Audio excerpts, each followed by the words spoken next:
प्राचार्य doctor Pednekar sir, Ashlesha Rangnekar आणि माझ्या जमलेल्या सर्व विद्यार्थी बांधवांनो, भगिनींनो,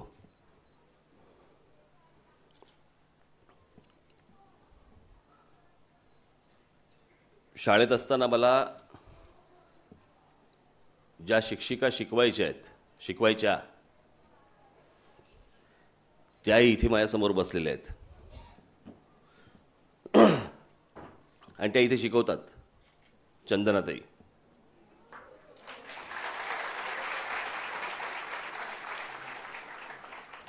मला शिकवताना त्या खूप वेळा रडल्या आहेत.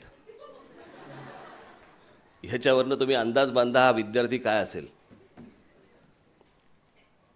आणि मी गेल्यानंतर तुम्ही त्यांची प्रेस कॉन्फरन्स घेऊ शकता. सगळे मास मीडियाचे आहेत म्हणून बोललो.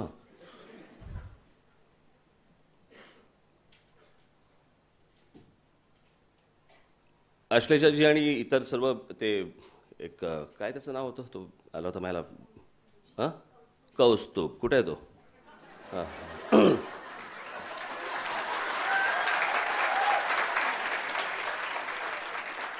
ते विद्यार्थी आहे. हां, नाही, अजून एक जण कोणतरी आला होता ना. हां, तू आला होता.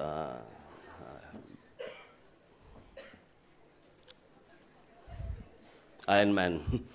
तशी दाढी वाढवली. आणि मी त्याला जेव्हा सांगितलं, म्हटलं कधी मास मीडियावरती मी आजपर्यंत कधी बोललेलो नाही. मीडिया मला समजतो असंही नाही. मग इथे माझे सगळे पत्रकार मित्र सगळे आलेले आहेत बाकीचे.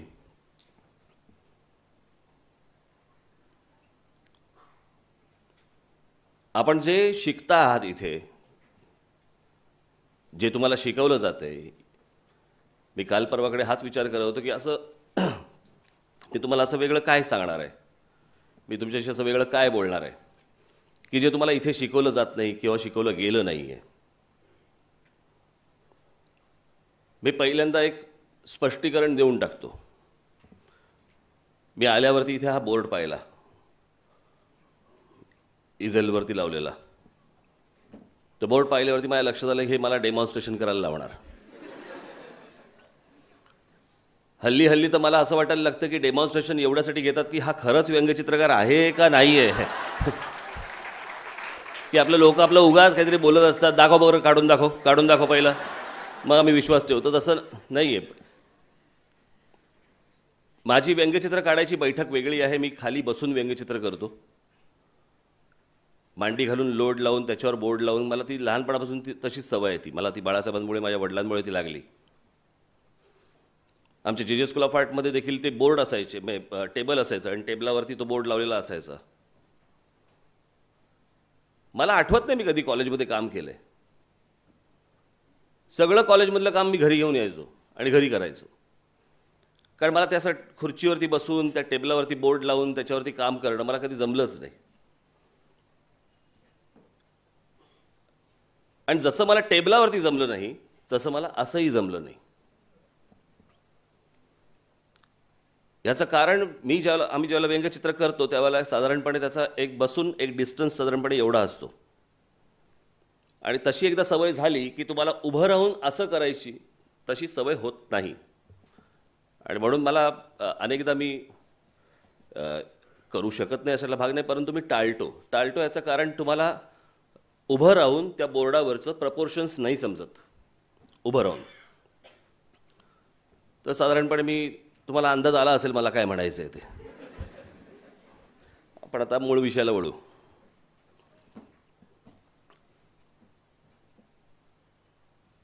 मुळात मास मीडिया हा शब्द आला कसा, कधीपासून आला, तर जेव्हापासून मला असं वाटतं की सोशल मीडिया जेव्हापासून आला किंवा कम्प्युटर जेव्हापासून आला तेव्हापासून साधारणपणे तो आपण बोलायला लागलो तो शब्द. हल्ली तर काय वाटेल ते बोलतात. कुठच्याही गोष्टीला हल्ली काय गरम होतं, ग्लोबल वॉर्मिंग, तिकडेच नेऊन ठेवायचं डायरेक्ट. कुठची गोष्ट पाहिली की मास मीडिया. आत्ताही आपण बोलत असताना मला जाणवलं की आपण पत्रकारिता म्हणजे मास मीडिया नव्हे. उद्या आपल्यातले बरेच जण विचार करत असतील की मी कुठच्या इलेक्ट्रॉनिक चॅनलला जॉईन करायचं का, मी वर्तमानपत्र जॉईन करायचं का, मी मॅगझिन जॉईन करायचं. मास मीडिया म्हणजे तुमचा कुठचाही विचार लोकांपर्यंत पोहोचवण्याचं माध्यम. मग तुम्ही जर उद्या रांगोळी काढलीत आणि रांगोळीला बघायला जर समजा प्रेक्षक आले, मला असं वाटतं तो मास मीडियाच झाला. कुठचीही गोष्ट जी तुम्हाला तुमचा विचार लोकांपर्यंत पोहोचवता येतो ते माध्यम म्हणजे मास मीडिया. मग ते वर्तमानपत्र असेल, मग त्या फिल्म्स असतील, मग त्या फीचर फिल्म्स असतील, त्या ॲनिमेशन फिल्म्स असतील, त्या डॉक्युमेंटरी फिल्म्स असतील, वर्तमानपत्र असेल, मॅगझिन असेल, ई मॅगझिन असेल, कुठचंही जे माध्यम, मोबाईल फोन असेल, अजून मोबाईल फोन मान्यता मिळाली नाही त्याला, पण मोबाईल फोन असेल, ज्या ज्या गोष्टींना तुम्हाला तुमचा विचार तुम्हाला लोकांपर्यंत पोहोचवता येईल ते माध्यम म्हणजे मास मीडिया. तर मला तुम्हाला पहिलं सांगायचं आहे असं की असा विचार करून तुम्ही शिकू नका. मुळात तुम्ही खूप भाग्यवान आहात. तुमची पिढी ही खूप भाग्यवान पिढी आहे की तुम्हाला ह्या सगळ्या गोष्टी मिळाल्या, आमच्या वेळेला नव्हत्या त्या. मी जे स्कूल ऑफ आर्टला असताना माझी खरंच मनापासूनची इच्छा काय होती की वॉल्ट डिझनी स्टुडिओमध्ये जायचं आणि तिकडे ॲनिमेटर व्हायचं. कोणाला फोन करू, पत्र कोणाला लिहू, पोचायचं कसं? बरं, आम्ही ज्या जे स्कूल ऑफ आर्टमध्ये होतो त्यावेळेला त्या ठिकाणी ॲनिमेशन नावाची काही गोष्ट नव्हती. व्यंगचित्रकला हातात असून देखील मी ॲनिमेशन करू शकत नव्हतो, कारण तशा प्रकारचं माध्यमच नव्हतं. आणि मग मला माझ्या घरामध्ये व्यंगचित्राचे बादशाह बसले होते हो. त्याच्यामुळे 4थ्या वर्षी कॉलेज सोडून दिलं. याचा अर्थ मी ग्रॅज्युएट नाही हेही लक्षात आलं असेल. हळूहळू एक एक गोष्टी आपण सांगितलेल्या बऱ्या, गैरसमज नसावा. आणि मग मी व्यंगचित्र करायला सुरुवात केली. व्यंगचित्र हे देखील हे एक मोठं माध्यम आहे मास मीडियाचं की ज्याच्यातनं तुम्ही तुमचा विचार पोचवू शकता. आत्ता इथे हे सगळे कॅमेरा घेऊन उभे आहेत सगळे. मी खूप खरं तर पहिल्यांदा मीडिया सोडून मास मीडियाचे लोक माझ्यासमोर कॅमेरा घेऊन उभे आहेत. तुमचे पण लागलेत का रे? हां, मला आमचे पत्रकार मित्र खाली भेटले.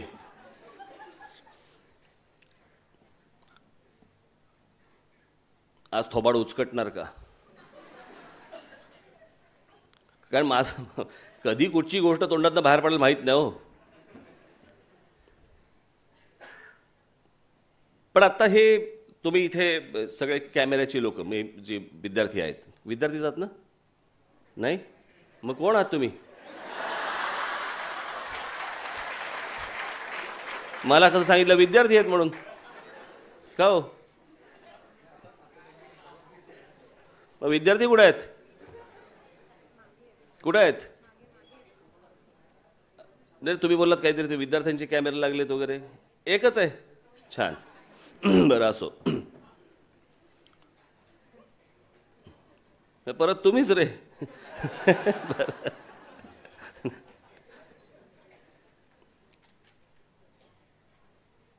कॅमेरा, मग ती स्टील फोटोग्राफी असेल, तुमचा मूवी कॅमेरा असेल, नाही तर कुठचाही कॅमेरा आहे, हा मास मीडियाचा एक भाग झाला. पण त्यातनं तुम्हाला काय करायचंय, तुम्हाला त्यातनं काय घ्यायचंय?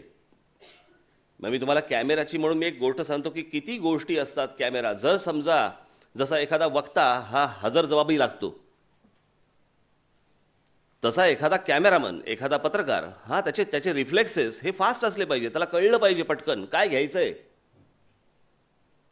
मला कोणता शॉट घ्यायचा आहे, मला कुठे कुठे लक्ष असलं पाहिजे, माझं या 4-10 ठिकाणी माझं लक्ष असलं पाहिजे, मला पटकन तो प्रसंग मला माझ्या कॅमेऱ्यात कॅप्चर करता आला पाहिजे, तर उपयोग.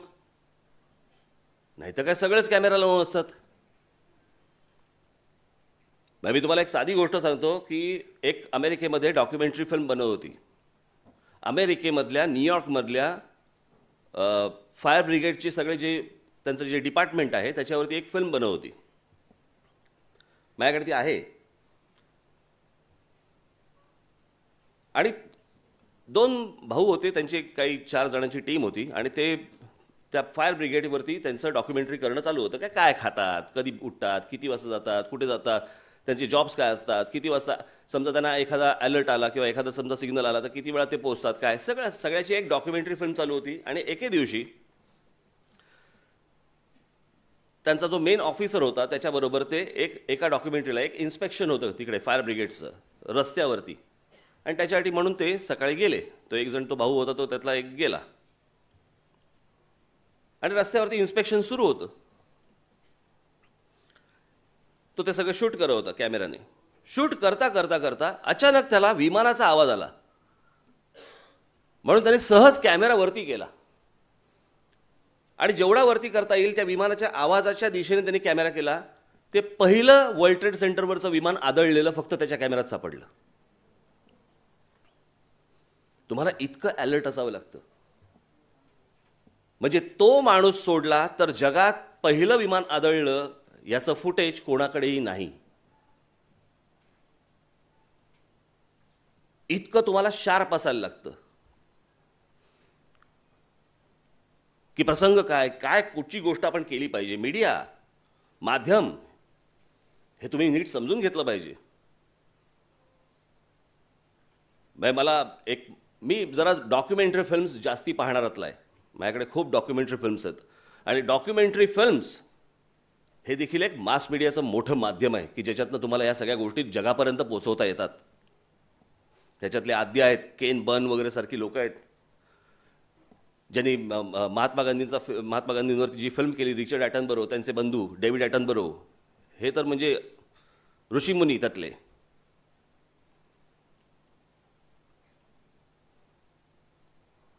तर त्या केन बर्नची एक फिल्म आहे, माझ्याकडे आहे, मी आपल्याला पाठवून देईन, या मुलांना दाखवा त्यांना. अमेरिकन नॅशनल पार्क म्हणून.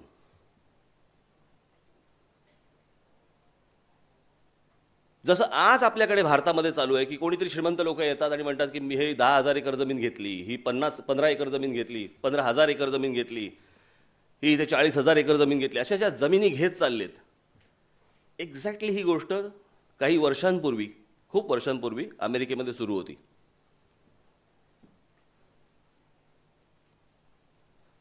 आणि वेगवेगळे त्यांचे निसर्गाने भरलेले असे जे काही भाग होते, असे बरेचसे त्या सगळ्या श्रीमंत लोकांनी विकत घ्यायला सुरुवात केलेली. तुम्हाला तिकडे जाता यायचं नाही, गेला तर तुम्हाला पैसे मोजायला लागायचे आणि मग तुम्हाला कळायचं की बाबा ही प्रायव्हेट लँड, ही काय पब्लिक लँड नाही, लोकांसाठीची नाही आहे. असे अनेक गोष्टी होत्या की ज्या लोक पाहायला जायचे. काही जण, अर्थात तेव्हा फार काही दळणवळण फार नव्हतं, परंतु जायचे लोक. आणि मग काही लोक गेले, त्यांना तिथे अटकाव केला की नाही तुम्हाला हे बघता नाही येणार. सुंदर व्हॅलीज होत्या, सुंदर अनेक गोष्टी होत्या, तुम्हाला हे करता नाही येणार. असं करत करत ते सगळे लोक होते. मग काही चित्रकार तिकडे गेले. आता बघा, काही चित्रकार तिकडे गेले, त्यांना अटकाव केला, त्यांनाही समजलं नाही, त्यांनाही आतमध्ये जाऊ दिलं नाही. मग त्या चित्रकारांनी अमेरिकेमधले ते जे सगळे भाग होते तिथे असे इजेल लावले, त्यांचे कॅनव्हास लावले आणि लांबून दिसणारा तो सगळा प्रसंग, म्हणजे तो सगळी तो लँडस्केप, त्याची त्यांनी पेंटिंग्स करायला सुरुवात केली. ती पेंटिंग्स केली, अप्रतिम पेंटिंग्स आहेत. आणि ती पेंटिंग्स केली आणि ती पेंटिंग्स केल्यावरती त्यांनी न्यूयॉर्क आणि इतर त्यांची काही शिकागो, इतर काही जी महत्त्वाची त्यावेळेची महत्त्वाची जी काही शहरं होती अगदी, त्या शहरांमध्ये त्यांनी एक्झिबिशन्स लावली. एक्झिबिशन्स लावल्यावरती लोक आले बघायला. लोक आले आणि सगळे प्रशंसा करायला लागले, अरे वा वा काय सुंदर पेंटिंग आहे, छान, काय हे कुठं आहे. तर ती लोक बोलले हे आपल्या देशात आहे. ते बोलले मग आपल्याला जाता का नाही येणार तिकडे, हा मला बघायचं आहे. ते बोलले बघता नाही येणार तुम्हाला, कारण ती खाजगी जागा झाली आहे. बघा आता आता तिथून बॉल रोल व्हायला सुरुवात झाली. किती खाजगी जागा आहे, तुम्हाला तुमची जागा आहे पण तुम्हाला बघता येत नाहीये, हा निसर्ग तुम्हाला पाहता येत नाही. तो बॉल रोल होत होत होत होत होत अब्राहम लिंकन पर्यंत पोहोचला. आणि अब्राहम लिंकनपर्यंत पोहोचल्यानंतर जेव्हा त्यांना हे सगळी वस्तुस्थिती समजली, त्या दिवशी अब्राहम लिंकननी निर्णय घेतला की ही जी सगळी आहे ही खाजगी मालमत्ता कोणाची होऊ शकत नाही, ही अमेरिकेची नॅशनल प्रॉपर्टी आहे. त्याच्यामुळे आजपासून हे सगळे नॅशनल पार्क्स आहेत. म्हणजे काय काय होतं त्याच्यात? अमेरिकेच्या बाजूचा नायगारा फॉल्स होता, ग्रँड कॅनियन होतं, अनेक व्हॅलीज होत्या. म्हणजे ज्या गोष्टी आज जगासाठी उघड्या आहेत, तिथल्या नागरिकांसाठी बघायला उघड्या आहेत, त्या सगळ्या प्रायव्हेट लँड झाल्या होत्या. हे रेव्होल्युशन, हा सगळा इतिहास हा घडला कसा? कोणी घडवला? हा चित्रकारांनी घडवला. ज्या ज्या माध्यमांमधनं तुम्हाला लोकांचे डोळे उघडता येतील ते माध्यम हे मास मीडियाचं माध्यम आहे. मग ते माध्यम गाण्याच्या स्वरूपात येऊ शकतं, संगीताच्या स्वरूपात येऊ शकतं, वर्तमानपत्र, चॅनल आणि हे तर आहेच सगळं. एखादा चित्रपट पाहताना तुम्ही इन्स्पायर होता, तुम्हाला असं वाटतं की बाबा काहीतरी चांगलं. तुम्ही जेव्हा 3 इडियट्स पाहिला, त्यातले अनेक प्रसंग पाहिल्यावरती असं वाटलं, अरे खरं यार, वाटलं की नाही? म्हणजे तेही एक माध्यम झालं. सो माध्यमांची काही कमतरता नसते. तुम्ही पोचवताय काय, तुम्हाला पोचवायचंय काय, आणि ते पोचवण्यासाठी म्हणून तुम्ही सक्षम आहात का?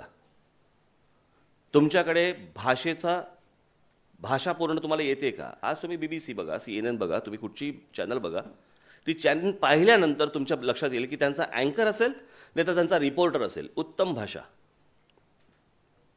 उत्तम भाषा. आज आपल्याकडची माध्यमं पाहताना अनेक लोकांची उत्तम भाषा आहे, बोलतात, छान बोलतात. परंतु काही काही ठिकाणी ज्या वेळेला आपण बघतो, काही पत्रकार ज्या वेळेला एखादी बातमी सांगत असतात, भाषा ऐकताना थोडा त्रास होतो की अरे ही मराठी नाही रे, हे जरा तू चुकीचं बोलतोयस. तुम्हाला कुठचीही गोष्ट हातामध्ये घेताना, तुम्हाला त्याच्यामध्ये करिअर करताना, मला असं वाटतं आज जर मास मीडिया नावाची गोष्ट जर समजा तुम्ही शिकत असाल, हे माध्यम याचा अर्थ काय? मी पक्षातल्या अनेक लोकांना मी सतत सांगत असतो की अरे आपण ज्या वेळेला राजकारणामध्ये आहोत याचा अर्थ आपल्याला लोकांशी संबंध येतो, याचा अर्थ आपण त्यांच्याशी संवाद साधतो. याच्यासाठी सगळ्यात प्रमुख महत्त्वाची गोष्ट असते म्हणजे भाषा आणि शब्द. त्याच्यात जर समजा तुम्हाला तुटवडा असेल आणि त्याच्यामध्ये जर समजा तुम्हाला ती गोष्ट समजत नसेल, तर मला असं वाटतं हे मास मीडिया हे माध्यम तुमच्यासाठी चुकीचं आहे. म्हणजे कोणाहीसाठी जो असा विचार करत नसेल त्याच्यासाठी. तुम्हाला तुमचं माध्यम हे लोकांना समजवण्याचं आहे, तुमचं माध्यम हे लोकांना सांगण्याचं आहे, आणि ते सांगण्यासाठी म्हणून ती ताकद तुमच्या जिभेत असली पाहिजे, ती ताकद तुमच्या हातात असली पाहिजे, तुमच्या लेखणीत असली पाहिजे, तुमच्या ब्रशमध्ये असली पाहिजे, तुमच्या पेन्सिलमध्ये असली पाहिजे, तुमच्या कॅमेऱ्यात असली पाहिजे. जर मला हे माध्यम मला करायचं आहे, मला जर इथे या गोष्टी शिकायच्या आहेत, तर मला त्या गोष्टी पूर्ण आल्या पाहिजेत. आणि त्या पूर्ण येण्यासाठी म्हणून जगामध्ये मला बघितलं पाहिजे, जगात पाहिलं पाहिजे आता नवीन नवीन काय काय गोष्टी होत आहेत, नवीन गोष्टी कोणत्या होत आहेत. आज आपण वर्तमानपत्र वाचतो, वर्तमानपत्र वाचता वाचता वाचता वाचता लक्षात आलं चॅनल आल्या आपल्या लक्षात आलं की बाबा आता तुमचा सोशल मीडिया आला, कम्प्युटर आले.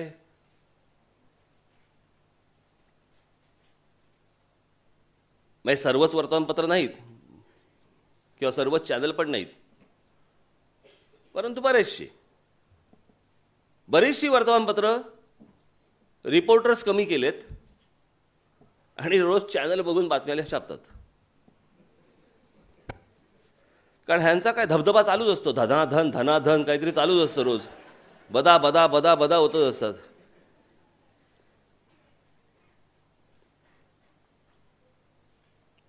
बऱ्याचदा आता इलेक्ट्रॉनिक माध्यम म्हणजे जे टेलिव्हिजन चॅनल्स आहेत, हे बऱ्याचदा अनेकदा बातम्या करताना आज असं लक्षात येतं की मूळ बातम्या असतात, रिपोर्टर्स पाठवतात, पण बऱ्याचदा बातम्या करत असताना त्यांच्या लक्षात येतं की बऱ्याचदा ट्विटरवरच्या किंवा व्हॉट्सॲपवरच्या बातम्या ह्या वेगळ्या प्रकारे रंगवून टेलिव्हिजन चॅनलवरती दाखवल्या जातात. म्हणजे एक चॅनल बघून वर्तमानपत्रामध्ये बातम्या छापणे, सोशल मीडियामध्ये काय येतं हे बघून त्याच्यावरच्या बातम्या इलेक्ट्रॉनिक मीडियामध्ये करणे, आणि मग सोशल मीडिया आज आपण अनेकांना कळत नाही सोशल मीडिया याचा अर्थ तुम्ही सर्व आपण सगळेजण पत्रकार आहोत. माझं मत मी मांडू शकतो, याच्यात चांगलीही गोष्ट आहे वाईटही गोष्ट आहे.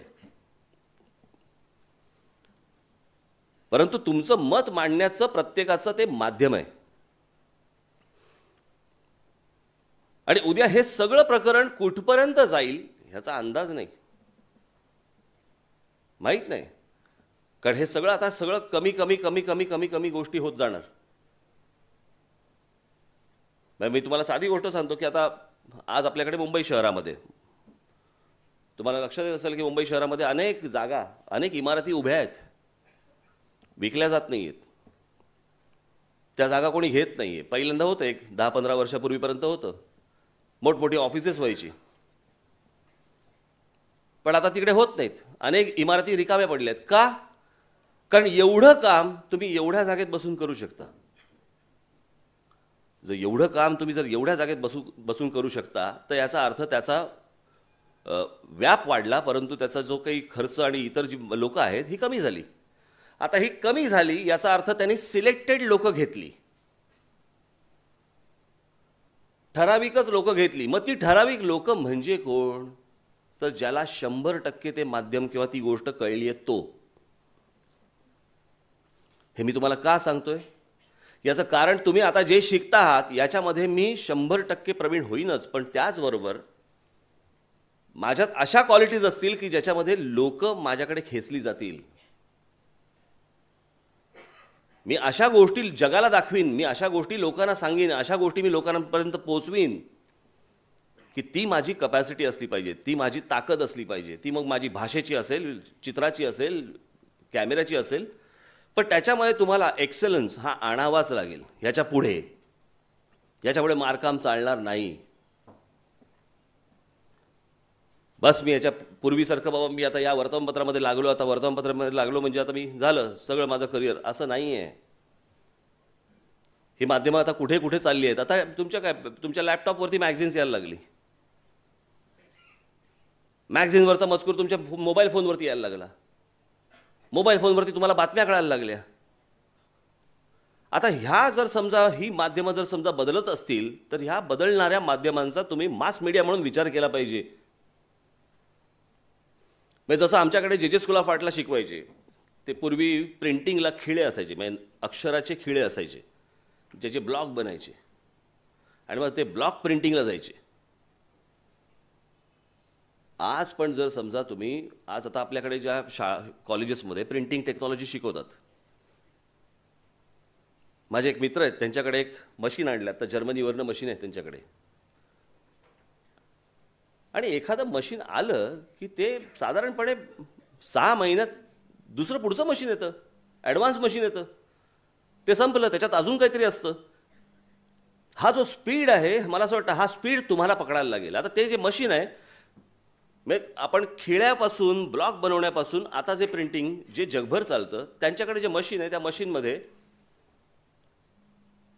असं काहीतरी मला असं वाटतं 16 फूट पेपर पासून, काचेपासून, लाकडापासून, दगडापासून काही कुठचंही मटेरियल असू देत, असं 14 ते 16 फूट बाय कितीही फूट. म्हणजे उद्या जर एखादी इमारत प्रिंट करायची असेल आणि त्याला बाहेरून क्लॅडिंग करायचं असेल, प्रिंटिंग करून मिळेल. पूर्वी कसं होतं पेंटिंग करून मिळेल, तसं प्रिंटिंग करून मिळेल. आता अशी जर मशीन्स ही जर प्रिंटिंगमध्ये येत असतील तर मला असं वाटतं की आपल्याला प्रिंटिंग म्हणून किंवा त्या माध्यमाचा विचार करताना कुठे जायला पाहिजे? तुमच्यापैकी अनेक जण उद्या इथून उठतील, शिकतील, परदेशात जातील, माहीत नाही. विचार केलाही असेल अनेकांनी. पण पहिला विचार करा ते कुठे पोचलेत. आपण इथून पहिले पोचलोय का तिथे? आपण त्या प्रकारचं काम करतोय का आपण? आजही आमच्या स्कूल ऑफ आर्ट सोडा, परंतु इतर अनेक जी चित्रकलेची आणि इतर जी महाविद्यालय आहेत आपल्याकडे. मी मध्यंतरी एका कॉलेजला गेलो होतो, काय नाव बिव नाही सांगत.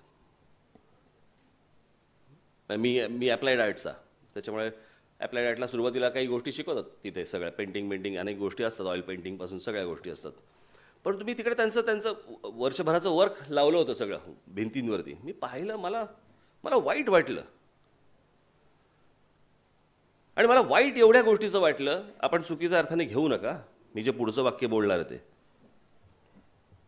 शेवटी त्या विद्यार्थ्यांना शिकवायला पण शिक्षक त्या दर्जाचे पाहिजेत ना.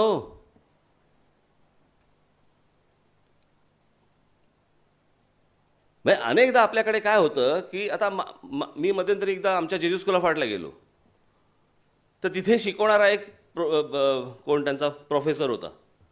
तो माझ्या वर्गात होता. तर म्हटलं, काय रे तू शिकवतो? हॅलो, हो शिकवतो. म्हटलं, काही अनुभव वगैरे? हाच अनुभव.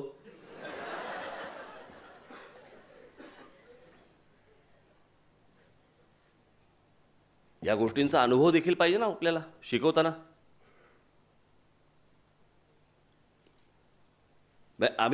मी आता बघा ना, साधी गोष्ट, मी ज्यावेळेला व्यंगचित्र करत होतो तेव्हा एका ठराविक लोकांपर्यंत ते व्यंगचित्र पोहोचायचं.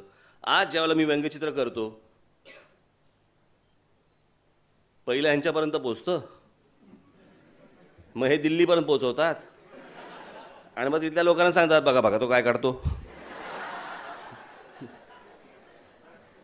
मग सुरू, राज ठाकरेने फिर उगला जहर.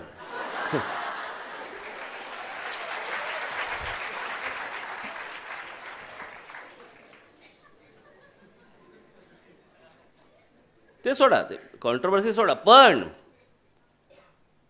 सांगायचा उद्देश असा, पोचतं किती फास्ट, जाण्याची माध्यमं कशी बदलली आणि ही माध्यमं अजून बदलणार, अजून बदलतायत. आता मी कालच एक यूट्यूबवरती एक अशी छोटी डॉक्युमेंटरी बघत होतो. त्याच्यामध्ये तुम्हाला आता आपल्याकडे कार्ड असतं बरोबर, ATM BTM मध्ये जातात किंवा कुठे बँके असले कार्ड असतात बरोबर. आता कार्ड जाणार आणि तिकडे फक्त तुम्ही त्या मशीन समोर जायचं आणि तुमचे डोळे दाखवायचे की त्याच्यावरती कळणार तुमचं अकाउंट कुठचं आणि काय. आता ही जर इतक्या ॲडव्हान्स लेवलला आहे, त्याच्यामध्ये त्यांनी दाखवलं पण की मायनॉरिटी रिपोर्ट नावाचा पिक्चर होता ना, रिपोर्ट्स नावाचा एक स्पिलबर्गचा पिक्चर होता. त्याच्यामध्ये ही टेक्नॉलॉजी दाखवली होती काही वर्षांपूर्वी, ती वास्तवात आली. मला तुम्हाला फक्त एवढंच सांगायचं आहे, एका चौकोनात अडकून पडू नका. हे माध्यम जिथे पुढे जाणार आहे त्याचा अंदाज आत्तापासून बांधायला सुरुवात करा, तर तुम्ही घेत असलेलं शिक्षण हे तुम्हाला पूरक ठरेल. नाही तर कुठच्याही वर्तमानपत्रात नुसतं मी लिखाणच करणार आहे असा विचार केला असेल. आता पुस्तकं, साहित्य, कविता मास मीडियाचाच भाग आहे, नाटक मास मीडियाचा भाग आहे.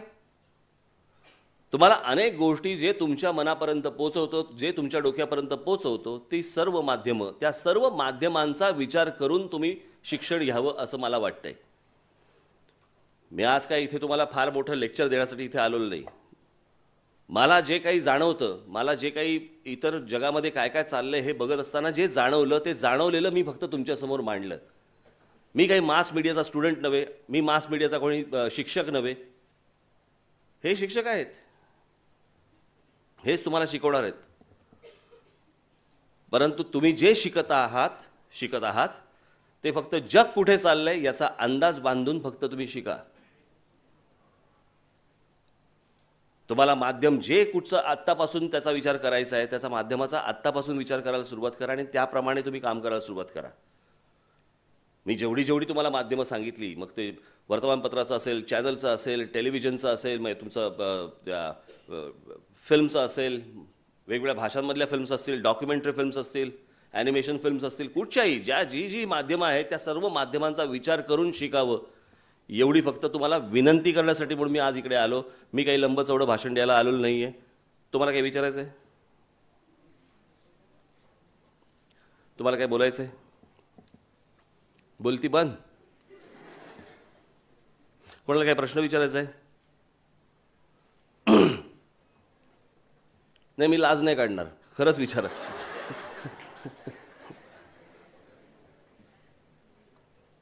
काय आलं?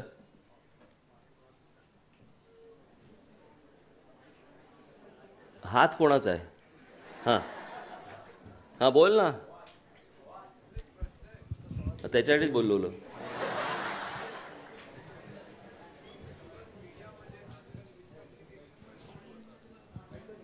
हां एक मिनटं, माईक येईल म्हणजे बघ.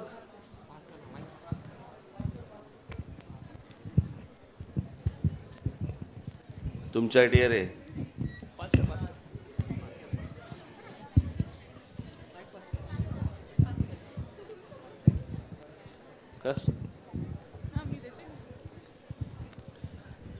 तर कोणी गोविंद घ्या, कोणी गोपाळ घ्या, असा गेला तू.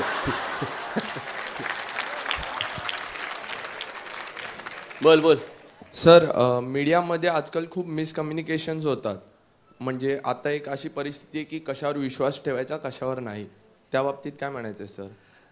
असं मीडिया मीडिया हे हा भाग झालाच, कारण त्यांना काहीतरी रोज मीडिया म्हणजे चॅनल म्हणतोस ना तू. नाही सर, ओव्हरऑल म्हणतोय, लाईक एक न्यूजपेपर असो पण किंवा हे एक पूर्वीपासून चालत आलेल्या आहेत गोष्टी. ही काही नवीन गोष्ट नाही आहे. आणि जसं मी एक मानतो, मी पक्ष चालवताना, संघटना चालवताना या सगळ्या गोष्टी असतात. माणसं गुणदोषासकट स्वीकारायची असतात. प्रत्येक वेळेला दोषावरती बोट नाही दाखवायचं, त्याच्यातले गुण पण असतात. तर ते जे माध्यम तुम्ही पाहतात, मला असं वाटतं की त्या गोष्टींकडे बाजूला सारा, त्यातनं काही बोध घ्या, परंतु त्यातल्या चांगल्या गोष्टी ज्या आहेत, मला असं वाटतं त्या आपण घेणं खूप गरजेचे आहेत. अजून काही?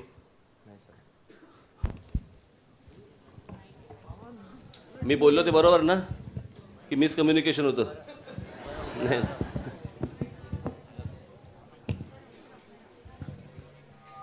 सर माय क्वेश्चन इज, दोन क्वेश्चन्स आहेत. पहिला आहे की तुमचा हिंदुत्वावर काय स्टँड आहे, आणि सेकंड क्वेश्चन, MNSच्या फ्लॅगमध्ये ग्रीन कलरचं सिग्निफिकन्स काय आहे? हां, तू स्टुडंट आहेस? Yes sir. हां, येस सर. कुठला? इथलाच आहेस? हो. बरं, बस. पहिली गोष्ट म्हणजे मी हिंदू आहे. माझं धर्मांतर झालेलं नाही, त्याच्यामुळे ते सत्य आहे. बरोबर आहे? ज्या वेळेला ती संकटं येतील त्या वेळेला माझा स्टँड क्लिअर असेल. तुम्हाला आठवत असेल की ज्या वेळेला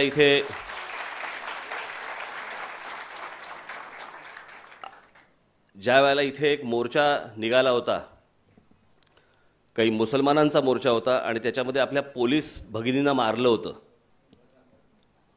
आझाद मैदानवरती निघाला होता, आठवते का? आणि सगळी हुल्लडबाजी तिकडे सगळी चालू होती. आणि त्यावेळेला तिथे इतर कुठच्याही राजकीय पक्षाने विरोधात मोर्चा नव्हता काढला, मी काढला होता तो मोर्चा त्यांच्या विरोधात. त्याच्यामुळे माझा स्टँड आता तुला कळला असेल, नंबर एक. नंबर दोन, रंगाचा अर्थ मी माझ्या पहिल्या सभेमध्ये सांगितला होता. कोणी बोलतं की भगवा हा त्यागाचा, निळा हा ह्याचा, हिरवा ह्याचा. असं काही नसतं. या देशामध्ये तीनच गोष्टी असतात: भगवा हा हिंदूंचा, हिरवा हा मुसलमानांचा, आणि निळा हा दलितांचा. असं माझ्या पहिल्या सभेमध्ये पण सांगितलं होतं. जे महाराष्ट्राला मानतील आणि जे महाराष्ट्रासाठी झटतील त्या सर्वांना मी बरोबर घेऊन जायला तयार आहे, पण महाराष्ट्र पहिला.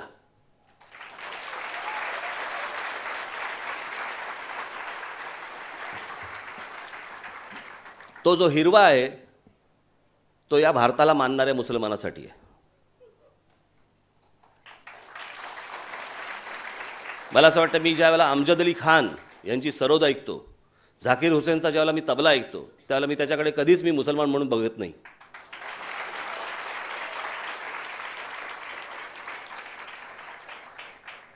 त्यांच्यासाठीचा हिरवा आहे, भिवंडी आणि बेहरामपाड्यासाठी नाही.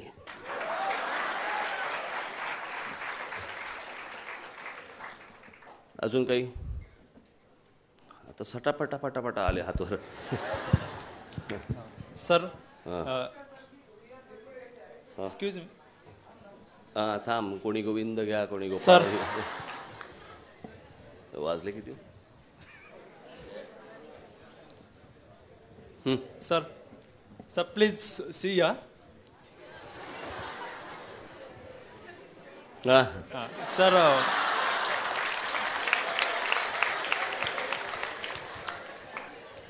प्रश्न विचारण्यापूर्वी मी क्षमा मागतो. राजकारणाच्या दृष्टिकोनातूनच मी तुम्हाला प्रश्न विचारणार आहे. सर, जसं अब्दुल कलामांचं स्वप्न आहे की त्यांना 2020 सालापर्यंत भारत एक महासत्ता म्हणून पाहायचं आहे, तसंच या महाराष्ट्राचा नागरिक, या भारताचा नागरिक या नात्याने आणि राजकीय दृष्टिकोनातून मला तुम्हाला महाराष्ट्राचा सीएम होताना पाहायचं आहे. हे माझं स्वप्न आहे. म्हणजे विचारताना पहिली लाज का वाटली माहिती तुला? असं माफी का मागितलीस माझी? चांगली गोष्ट बोललास की. हो, चांगलीच आहे.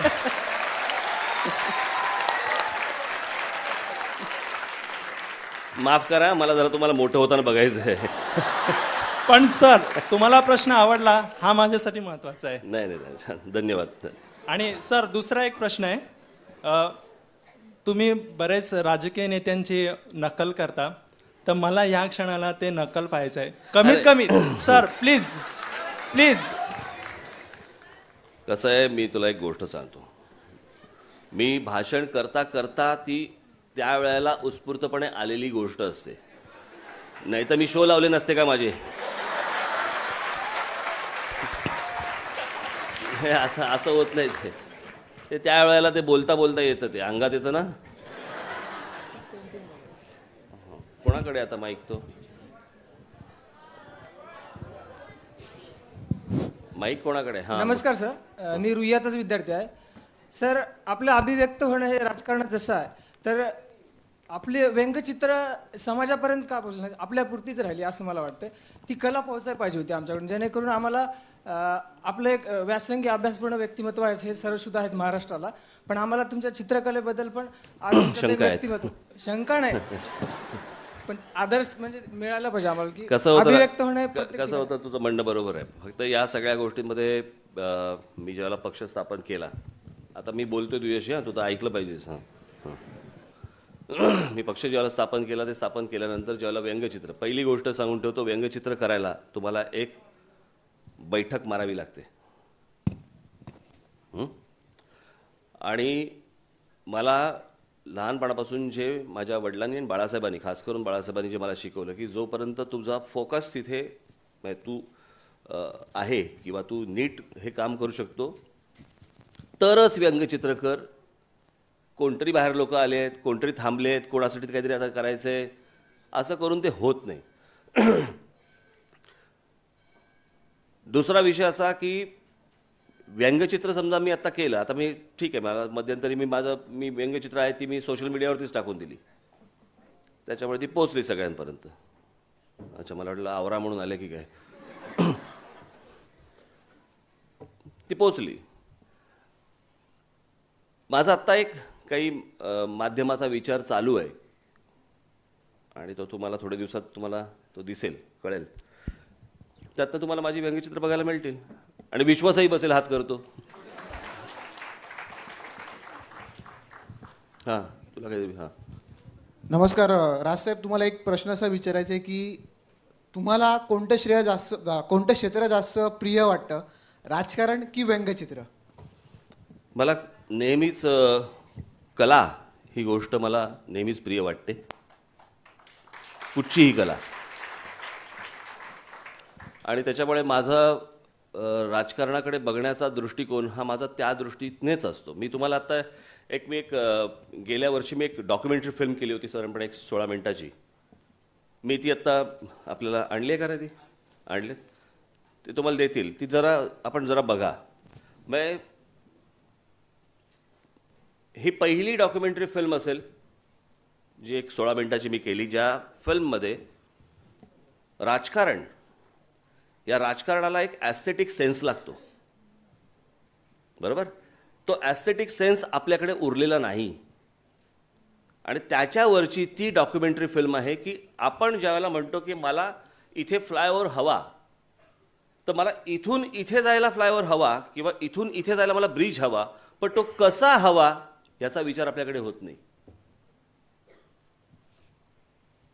म्हणजे आपल्याकडे ज्या गोष्टी निर्माण होतात त्या साधारणपणे लवकरात लवकर तो तुटून त्याचं काम लवकरात लवकर कसं मिळेल आणि मग निघेल आणि त्याच्यातनं आम्हाला कॉन्ट्रॅक्ट ते कंत्राटदार असतात त्यांना परत परत कशी टेंडर काढून पैसे काढता येतील आपल्याकडे पहिला त्याचा विचार होतो. म्हणजे ज्या वेळेला भारतामध्ये अल्लाउद्दीन खिलजी आला 1294-93च्या सुमारास, बरोबर आहे, आणि मग आपलं जी राजधानी होती रामदेवरायाची ती गेली 1294, बरोबर. म्हणजे ज्या वेळेला आपल्या देशावरती एक प्रकारचं आक्रमण ज्यावेळेला झालं, त्या आक्रमणाच्या वेळेला इंग्लंडमध्ये ऑक्सफर्ड युनिव्हर्सिटीचा जन्म झाला आहे, बरोबर. त्या ऑक्सफर्ड युनिव्हर्सिटीचा जन्म होऊन त्याच्याबरोबर 500 वर्ष आधी आपल्याकडे नालंदा विद्यापीठाचा जन्म झाला आहे, आणि त्याच्याबरोबर 1000 वर्ष आधी तक्षशिला या युनिव्हर्सिटीचा जन्म झाला आहे, जी आता पाकिस्तान या भागामध्ये येते, बरोबर आहे. फाळणीनंतर तक्षशिला कुठे आहे, नालंदा कुठे आहे, ऑक्सफर्ड आहे, बरोबर आहे. आपलं राजकारणातलं काम हे करत असताना माझा विचार जो आहे ते कालातीत असावं, ते तात्पुरतं नसावं. त्याच्यामुळे कदाचित माझा विचार पोहोचायला थोडा वेळ लागत असेल. आणि साधी गोष्ट म्हणजे त्यावेळेला एक फ्रान्समध्ये देखील एक युनिव्हर्सिटी होती, आणि त्या फ्रान्समधल्या युनिव्हर्सिटीमध्ये अनेक ब्रिटिश शिक्षक होते शिकवायला. ते ब्रिटिश शिक्षकांचं आणि तिकडच्या फ्रान्समधल्या शिक्षकांचं तिकडे बाहेरचे, आणि मग तिकडे रोज भांडणं वादबीद सगळे व्हायचे, आणि त्यांना काढून टाकले, त्या ब्रिटिश शिक्षकांना काढून टाकले तिकडनं. ते आले परत इंग्लंडमध्ये आले आणि ऑक्सफर्ड युनिव्हर्सिटीमध्ये परत कामाला सुरुवात केली त्यांनी, म्हणजे तिकडेच आले ते. तिथे आल्यावरती तिथले मूळचे ब्रिटिश शिक्षक आणि हे फ्रान्समधून आलेले ब्रिटिश शिक्षक यांच्यामध्ये वाद घडायला लागले, आणि ते वाद घडल्यानंतर ते परत फ्रान्समधून आलेले शिक्षक बाहेर पडले. त्यांनी चाटे क्लासेस नाही काढले, त्यांनी केम्ब्रिज युनिव्हर्सिटी उभी केली. त्या शिक्षकांनी केम्ब्रिज युनिव्हर्सिटी उभी केली, जी आजही आहे, बरोबर आहे. आज आपल्या मुंबई विद्यापीठाची जाऊन हालत बघा. आज आपल्याकडे खाजगी विद्यापीठं उभी राहत आहेत, ज्याच्याकडे पैसा त्याची युनिव्हर्सिटी. हे असं नाही होत, असं राज्य देश नाही चालत. आणि त्याच्यामुळे माझा राजकारणाचा विचार करण्याचा भाग मी त्या डॉक्युमेंटरीमध्ये सगळं दिलेलं आहे, ते जरा बघा.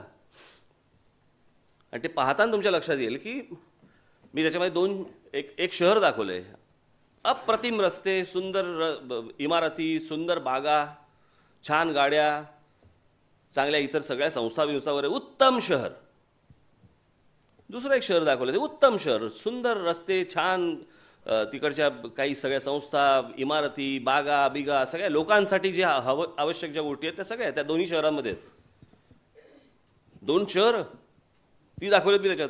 त्यातल्या एकाचं नाव आहे हिरोशिमा आणि दुसऱ्याचं नाव आहे नागासाकी. म्हणजे अणुबॉम्ब पडल्यावरती देखील ही शहरं उभी राहतात आणि मोठी होतात. आपल्याकडे तर असं काही झालंच नाही. मग आपल्याकडे काहीही न होता आपली शहरं बॉम्ब पडल्यावर की का वाटतात? याचं कारण मनात तुमच्या ॲस्थेटिक सेन्सच नाही. एक तो जो डिझाईनचा भाग येतो तो डिझाईनचा भागच नाही आहे. मी मध्यंतरी माझा जेव्हा फर्ग्युसन कॉलेजला माझं लेक्चर झालं होतं त्यांनी मला विषय दिला होता डिझाईन, आणि त्याला मी एक स्टीव्ह जॉबचं उदाहरण दिलं होतं की स्टीव्ह जॉब्सने ज्यावेळेला ॲपल फोन केला, तो फोन केल्यानंतर त्यांनी त्याचा जो माणूस होता, त्याचा इंजिनियर, त्याचा डिझायनर जो होता, तो त्याच्याकडे फोन घेऊन आला. आपल्याला माहिती आहे ना ॲपल फोन उघडता येत नाही तसा, असा इतर फोनसारखा. तर त्यांनी तो फोन उघडला, आतलं डिझाईन होतं. स्टीव्ह जॉब्सने त्यानं बघितलं आतलं सगळं रचना त्याची, आणि तो बोलला घाण आहे, हे वाईट डिझाईन आहे. तर तो इंजिनियर बोलला की अरे फोन तर कोणी उघडणार नाही, हा कोणाला कळणार आहे आतमध्ये काय? तो बोला कोणी उघडो किंवा न उघडो, घाणेरडं डिझाईन केलंय, तुला शांत झोप कशी लागते? सो त्या सगळ्या गोष्टींकडे बघण्याचा आपला दृष्टिकोन हा, मला असं वाटतं, हा डिझाईनने भरलेला असावा. आता तुम्ही हे कॅमेरे बघतोय आपण, बरोबर? आज आपल्याकडे स्टील कॅमेरे येतात, स्टील फोटोग्राफीचे कॅमेरे येतात. आपण असे धरतो, माहिती आहे ना? पहिले असे धरायचो, बरोबर? ही एका माणसाच्या मनात आलेली कल्पना. त्याने एक चिकण मातीचा गोळा घेतला, क्ले, आणि तो असा दाबला, तो दाबल्यावरती त्याचे जे फिंगरप्रिंट प्रिंट जो आला तो प्रिंट हा आत्ताच्या सगळ्या कॅमेऱ्याचा मोल्ड आहे. म्हणून तुम्ही कॅमेरा धरताना असा धरता, म्हणून तुम्ही असा पकडता, बरोबर आहे. तो जो मोल्ड आहे तो त्याचा आहे.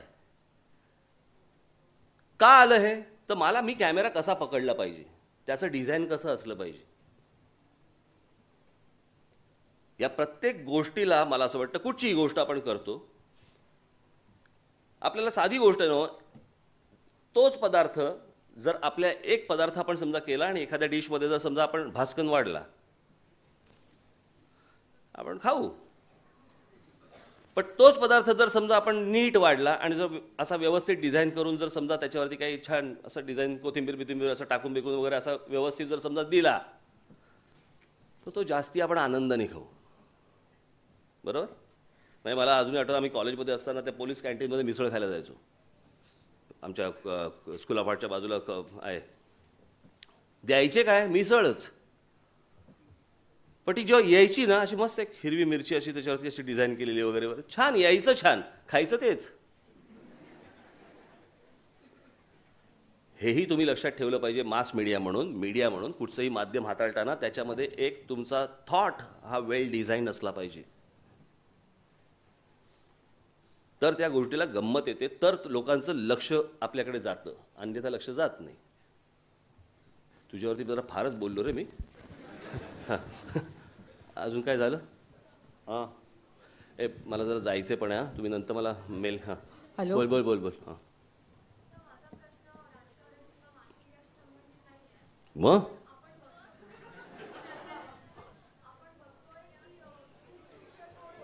हां, हो,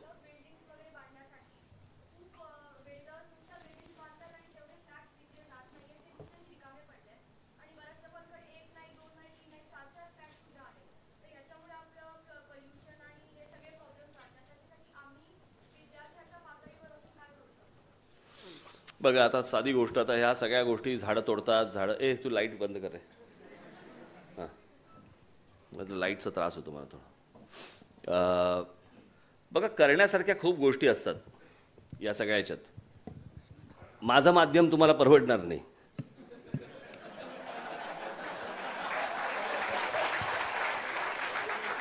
माझं माध्यम सोपं असतं, पटकन कळतं समोरच्याला की आपल्याला काय म्हणायचंय, आपलं काय चुकलं, आपण झाड तोडलं का, बरं.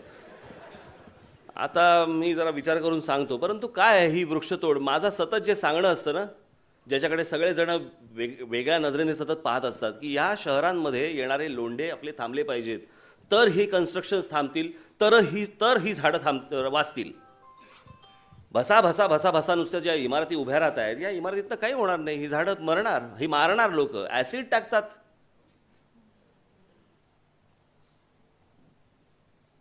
आणि ह्या प्रकारची लोक, आता साधी गोष्ट आपल्याकडे, तो एक उमदं जनावर वाघ, मी त्या आपल्या ह्याला गेलो होतो, काय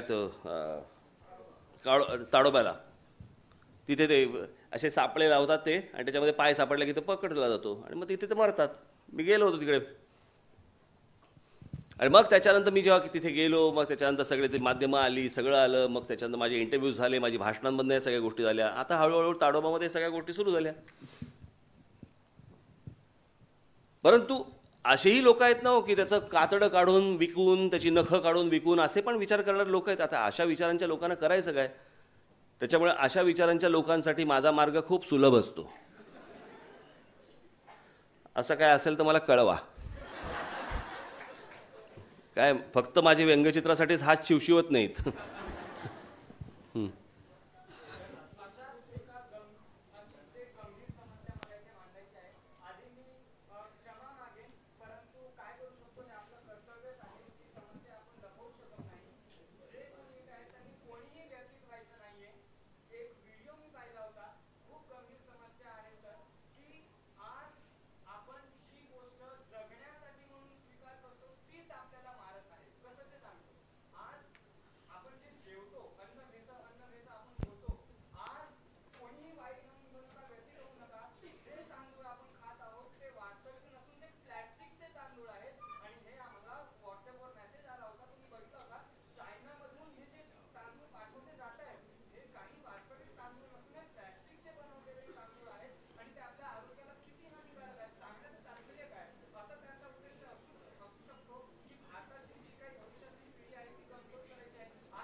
माझं राजकीय उत्तर नाही आहे, याच्यावरचं माझं राजकीय उत्तर नाही आहे, परंतु मी बाकीच्यांच्या भरोश्यावर बोलू शकत नाही, बरोबर. त्याच्यामुळे माझं राजकीय उत्तर नाही असं पकडून मी आपल्याला सांगतोय की ह्याचं उत्तर म्हणजे माझ्या हातात या राज्याची सत्ता आल्याशिवाय याला उत्तर नाही. एक याचं कारण अशा गोष्टी करणाऱ्यांना कोणत्याही प्रकारची भीतीच उरली नाही, बरोबर आहे. जोपर्यंत त्या लोकांना अशा प्रकारे अशी गोष्ट करतोय आपण ह्याची भीती उरत नाही, तेव्हा ह्या अशा गोष्टी फोफावणारच, वाढणारच. एखाद्या समजा राज्यामध्ये एखाद्या ठिकाणी जर समजा असं कळलं की नाही नाही मला हे केलं ना तर मला जेल होईल किंवा मला त्रास होईल किंवा मला उद्या काही अजून कुठच्याही गोष्टी होतील, त्याचा माझ्या कुटुंबावरती परिणाम होईल काही, हे जोपर्यंत अशा विचार करणाऱ्या माणसाला जोपर्यंत वाटत नाही, कळत नाही, तोपर्यंत ह्याला उत्तर नाही. ठीक आहे.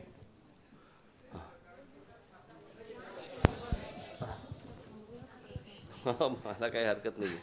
हॅलो. हां, शेवटचा प्रश्न. शेवटचे कोण रे? शेवटचं. हां हां झालं. नाही थांब जरा, ती मागापासून हात वर करते ती. हां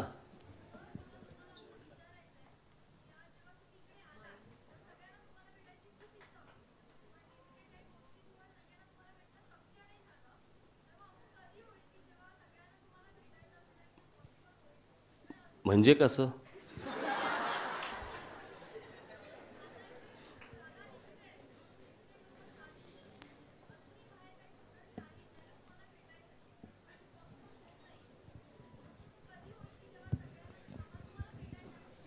उत्तर द्या.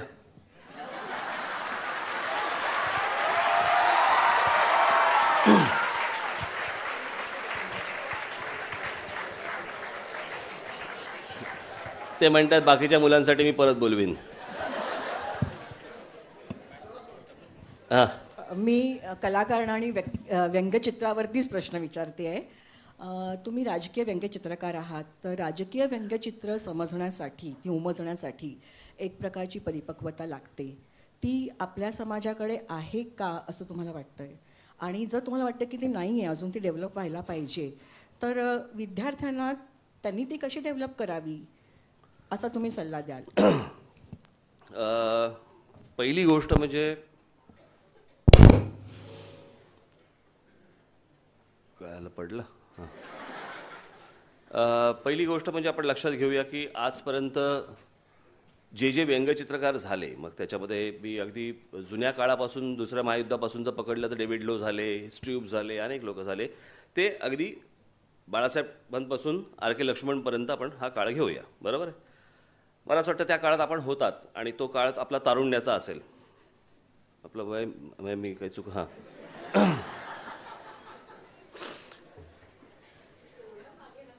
नाही मी असं मला फक्त एवढंच म्हणायचं आहे की त्या सगळ्या ह्याच्यामध्ये ती व्यंगचित्र आपण समजून घेत होतात की नव्हतात, आणि ती गोष्ट आपण एन्जॉय करत होतात की नव्हतात, करत होतात.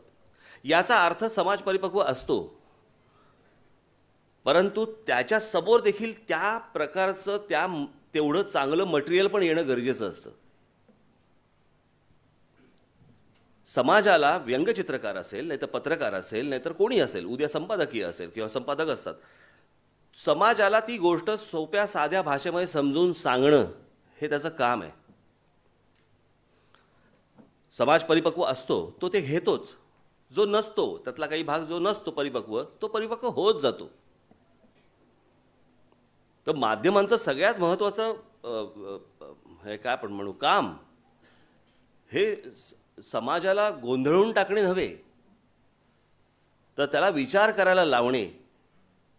कारण आपल्याकडे कसं होतं की अनेकदा निवडणुका आल्या किंवा निवडणुकांच्या काळात, मी एक वेगळा विषय बोलतो, परंतु त्यावेळेला बातम्यांचं बंबार्डिंग करतात आणि मग त्यावेळेला तुम्हाला समजत नाही की हे काय, मग एक तुम्ही विचार करता मग हे तर हे, बरोबर आहे. पण तो करण्यासाठी म्हणून ज्या प्रकारचं परिपक्वता ही माध्यमांमध्ये पण पाहिजे ना. आज साधारणपणे आपण वर्तमानपत्र उघडलं, वर्तमानपत्र उघडल्यावरती मला प्रश्न पडतो की एक आपण दैनिक लोकसत्ता घेतलं, त्याचं एक संपादकीय असतं, उत्तम संपादकीय, बरोबर, एक 2-4 वर्तमानपत्रांचं असतं, पण बाकी काय. म्हणून मी म्हटलं ना की या माध्यमातून मोठी होणारी ह्यासारखी पिढी, यांनी या सगळ्या गोष्टीवरती एक ज्याला आपण म्हणतो मान ठोकून बसणं, असं मान ठोकून बसले पाहिजेत, तर पुढे पुढे पुढे पुढे समाज परिपक्व होत जातो.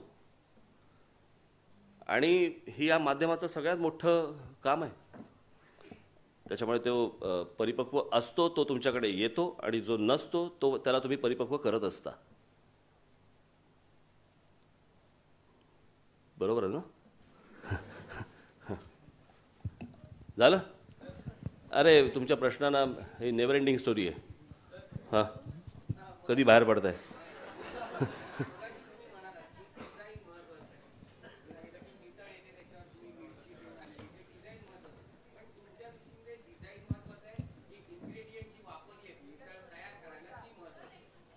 नाही, 2 गोष्टी असतात त्याच्यामध्ये. ते केलं नसेल तरी मी खाणारच आहे, बरोबर आहे, पण ते उत्तम समजा आपला पदार्थ आहे, आणि तो उत्तम पदार्थ जर समजा तुम्ही चांगल्या डिझाईन फॉर्ममध्ये जर त्याला दिलात तर तो जास्ती चांगला होतो ना.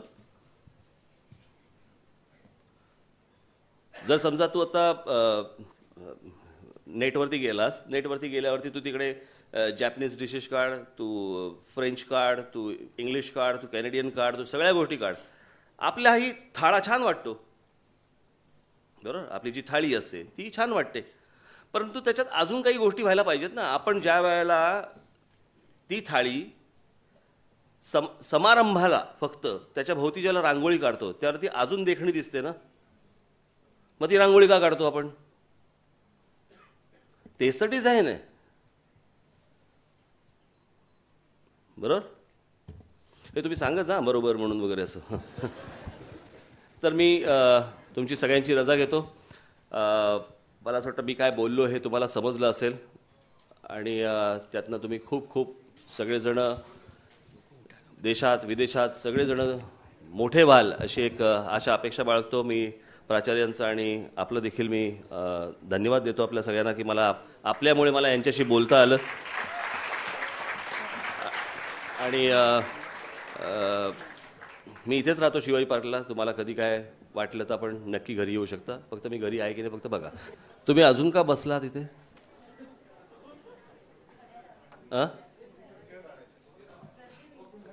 नाही होऊ दे ना. नाही काय आहे, मला प्रश्न पडला. मी एकदा भाषणासाठी म्हणून एकदा फार जुनी पूर्वी तुमचं नगर जिल्ह्यामधलं अकोले नावाचं गाव आहे, अकोले. थंडीचे दिवस होते आणि मी तिकडे गेलो. खूप जुनी गोष्ट पाहिजे. मी चला आता साधारणपणे 30-1 वर्ष झाली असतील. आणि माझी सभा होती तिकडे. ते अकोले गाव असं उंचावरती आहे, त्याच्यात थंडी होती. थंडीत तिकडे गेलो मी. सगळं खूप वारा होता, थंडी होती प्रचंड. आणि मी व्यासपीठावरती गेलो तर सगळेजण साधारणपणे माझ्या व्यासपीठावरचे सगळे स्वेटर बिटर घालून मफलर बिफलर गुंडाळून सगळे बसले होते. माझ्या समोर जे एवढे लोक बसले होते ते सगळे घोंगड्या बिंगड्या सगळे घेऊन होते आणि एवढेच दिसत होते. प्रतिभाताई पाटील कशा एवढं दिसायच्या, राष्ट्रपती आपल्या. तर एवढेच. आणि बरं सगळ्या घोंगड्या बिंगड्या घेतलेल्या, प्रचंड थंडी. म्हणजे मी झब्या लेंग्यात, झेंडा आणि मी दोघेच फडफडत होतो.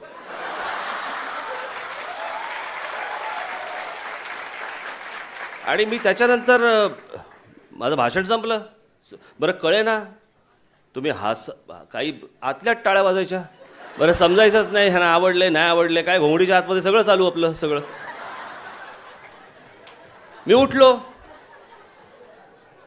झालं सगळं भाषण झालं, सगळं झालं. राष्ट्रगीताला सगळे उठले आणि परत बसले. तर मी म्हटलं परत का बसले सगळे? नाही साहेब नंतर पिक्चर आहे. तेव्हा मला कळलं कशासाठी आले होते. तर तसं काही नाही ना हे. हां बस धन्यवाद.